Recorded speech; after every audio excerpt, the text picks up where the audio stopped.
Oh, hey guys. I'm Drew Harrison. Thank you for joining me this week as we got a great show for you. We got Rice Krispie treats as ice cream sandwiches. That's right. I tried them for you so you can run out to the store and grab them after you hear how much I loved them. Also got some new fun shows that I caught up on What You Watching. And then, of course, we got all the pop culture, comedy, and sports you can handle on this Monday morning.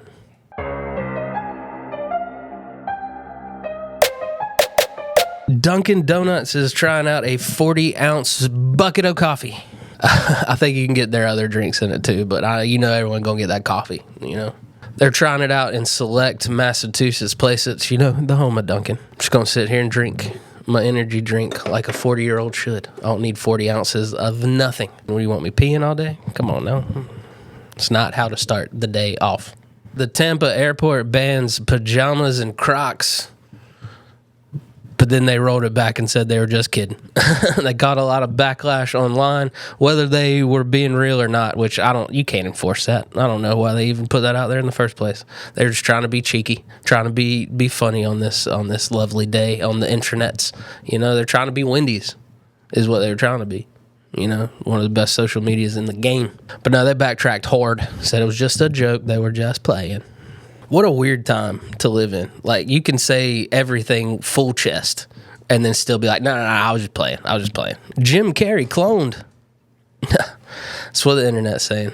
Jim Carrey went to Paris to accept an award, and they were like, that's not Jim Carrey. I think it's wild to think that Jim Carrey would be the celebrity that we would clone, I loved the conspiracy theories years ago that Avril Lavigne is a clone. That she was in a car accident and didn't make it, so they made a new Avril Lavigne. Just let the man age, all right? Like, I'm sure he's had some lifts and little pokes here and there, but whatever. And there's a celebrity impersonator on Twitter that said it was him that accepted the award. So who knows, man? Is there a celebrity that you wish they would clone so they could be around forever? Personally, mine would have been Betty White. I wish we would have gotten a clone of Betty White before she passed away. Because, Betty White could live on forever, as far as I'm concerned. All the Golden Girls, really. After all the trials and tribulations of will they, won't they, Paramount finally buys Warner Brothers for $111 billion. Still don't understand how a broke company bought another broke company and had $111 billion to do it. That's why money isn't real. I truly don't believe that money is real. Like, on paper, none of this should have happened. But it did. And they still had $7 billion around to buy UFC's rights too. So just throwing money around, it doesn't matter. The Pistons buzzer went off for 12 and a half minutes straight. Like, I would have had to take a break from the arena, like go take a walk around Detroit to calm down a little bit, Would have much preferred the lovely sounds of downtown Detroit than that. When I worked at the vet clinic, we had to keep dogs and cats calm while a test fire alarm went off for 20 minutes straight. That was one of the worst days in my career. 12 and a half minutes. Please, please, please, whoever's doing it, please keep asking Shia LaBeouf questions. These clips are just hilarious in the best possible way. Like, I don't get me wrong. I wholeheartedly know we screwed up all of our child actors, like that. But this dude has gone anywhere from saying Mike Piazza's a bitch to big gays scare him to he joined a gang for a role. So who knows what's going to come out of this dude's mouth. Maybe that's the key. Maybe that's the key to anything, is just being just so far out there that just people don't know what to do with you. We got another What You Watching guy where we talk all things TV and the rare occurrences of watch a movie. Scrubs is back. It's nice to see that it was tried and true to the old Scrubs. They weren't scared to tackle touchy subjects. There was a lot of emotions going between the characters. So spoiler alert, if you hadn't seen it yet, we gonna get into it. First of all, real bummer to find out JD and Elliot didn't make it, but you kind of saw that coming, like they were barely together when they were together. So JD ain't the type to get held down, mainly because he's annoying, and I don't understand how anyone would stay with him for a long period of time. But he's a concierge doc. He hates it, but he gets to see his kids. That's pretty relatable. I don't have kids, but I hear a lot of people talk about having crappy jobs because It allows them more time with their kids. Turk is extremely burnt out, mainly because healthcare in 2026 sucks. Patients are probably so entitled. And the only person he could blow off steam with, JD, not there. Of course, where we left off, Coxie is the chief of medicine, but he is towards the end of the road and recruits JD to come back and take his spot. JD thought he was going to be working with him, teaching the interns that drive Dr. Cox so insane. But as soon as he accepts the job, Dr. Cox is like, have a good one. So it was super exciting to see Scrubs back. It's one of my favorite shows of all time, so I can't wait to see where they go with it. Already the dynamic between JD and the new interns is hilarious. So check out Scrubs if you haven't. It's on Hulu, ABC, all the things. And the next premiere to get excited about, Jury Duty Presents Company Retreat, is coming out on Amazon. It's going to be out on March 20th. If you hadn't seen Jury Duty, it is hilarious. Everyone's actors except one person, and chaos ensues in the best way possible. So now they're going on a company retreat. Can't wait to watch that. Going to be hilarious. And then also we got a final, like a ish date for Ted Lasso season 4 coming out in August of 2026. So I can't wait. I've tried not to read too much on it because I genuinely want to watch it and be excited about it. Because if Scrubs is one of my favorite shows, Ted Lasso is. I'm still scared to commit to my favorite show. You got Sopranos in there. You got King of the Hill. But Ted Lasso. Up there. We got another what you eating, and I passed by this in the grocery store the other day and could not get it. It's Rice Krispie Treats ice cream sandwiches. And now I was a little worried because, I love my Rice Krispie Treats homemade, especially when my wife makes Fruity Pebbles treats. Cannot recommend them enough. But sometimes the processed Rice Krispie Treats just taste a little cardboardy. So I was a little reluctant, but you can't pass by anything and turn it into an ice cream sandwich. So I got the Rice Krispie Treat ice cream sandwich. It's got a good chunk of vanilla ice cream in the middle of it. It looks like they take one of those Rice Krispie Treats, cut it in half, and then get that boom. I realize I just said a sandwich was cut in half, but whatever. They also come in chocolate and strawberry, but I got the vanilla, the original, to give it a shot. Don't get me wrong, a brick of vanilla ice cream is going to make most things taste way better, but even the Rice Krispie Treat itself is better. It seems more homemade-ish. It's actually, you would think the ice cream would harden it up, but it actually makes it softer. It's not that brick you used to getting from your in-store Rice Krispie Treats. So overall, the Rice Krispie Treat itself is much better. I wish they would sell these. Like, what is going on? And then just the chunk of vanilla ice cream. You know what? I've tried a lot of tasty cereal-based things on this show lately. Like the Cinnamon Pebbles are up there. The Strawberry Cinnamon Toast Crunch was really good. But this is one of the best things I've had from a store in a very long time. I'm going to give it a 9.5. You don't want something that knocks your complete socks off to be a 10.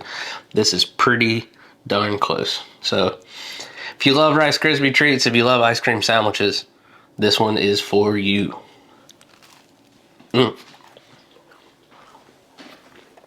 It's time for sports. I announced last week that Floyd Mayweather was returning to the squared circle to fight Mike Tyson in an exhibition in April.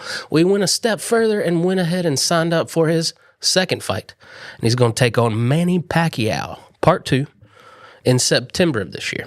It'll be interesting to see how big of a production they do because it'll be in the Sphere on September 19th. Mayweather Pacquiao 2 in the Sphere. Max Scherzer signs a 1-year contract to return to the Toronto Blue Jays. They're going to pay him $3 million, which I'm sure you're like, how did they get Max Scherzer for $3 million? Well, that's because 4 other teams are still paying him. I don't know if he's still got the contract, but last year at one point, he was still getting paid from the Nationals, the Blue Jays, the Mets, and the Rangers. So I'm sure some of those contracts carry over. So don't worry about poor Max. He'll be making a lot more than $3 million this year.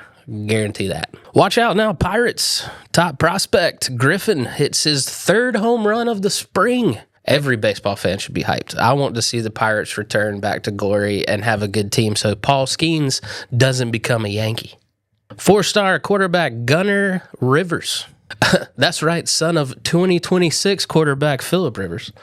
Love he made that comeback. That's hilarious. Has committed to NC State, his pop's alma mater. I know you're probably worried he's going to transfer after a year because that's the state of college sports, but his dad made him promise that he wouldn't transfer until he's at least married with 2 kids. Okay? So you got a couple years. Maybe. It is the Rivers family, so he might be married with 2 kids as we speak.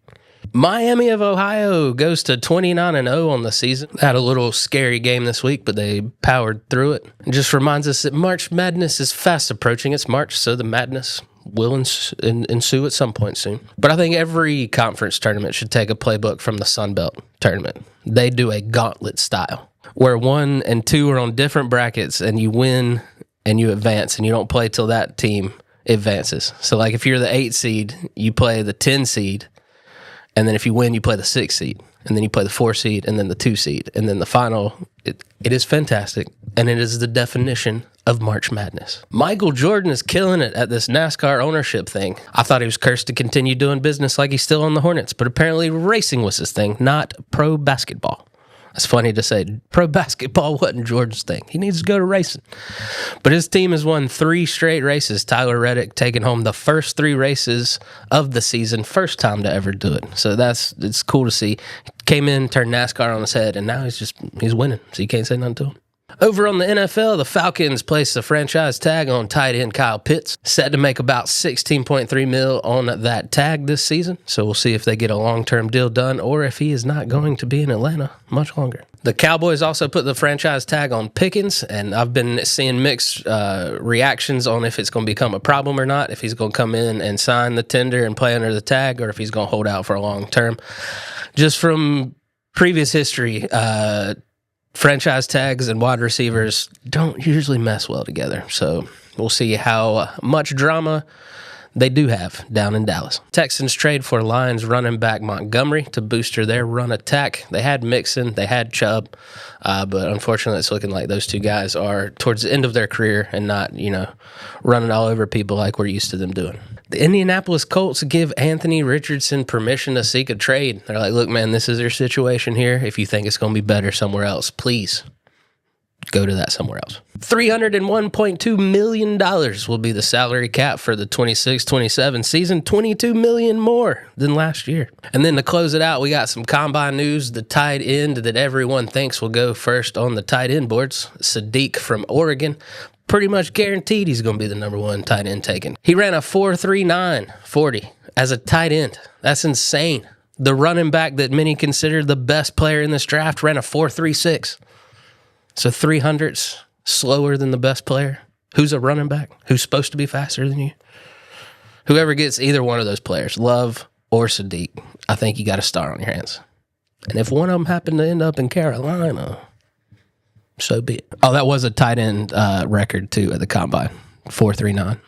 New record. Speaking of records, Arkansas quarterback Green set 3 records. He ran a 4.36 40 as a quarterback. That's a record. He also had a 43.5-inch vertical. That's a quarterback record. And then he had an 11.2 broad jump, who also the best linebacker in the draft had 11.2 broad jump. So these athletes are insane. Rich Eisen said he's been covering the draft since 2003, and he said this is the fastest defensive line group they've had, and this is the fastest linebacker group they've ever had. So the defenses are getting faster. So I can't wait to see how these players transition into the league. And that's it for us this week, guys. Thank you so much for joining us. Go out of your way to be nice to somebody this week. The world definitely needs it. We're all weird. It's way more fun when we're weird together. We'll see you next time, guys.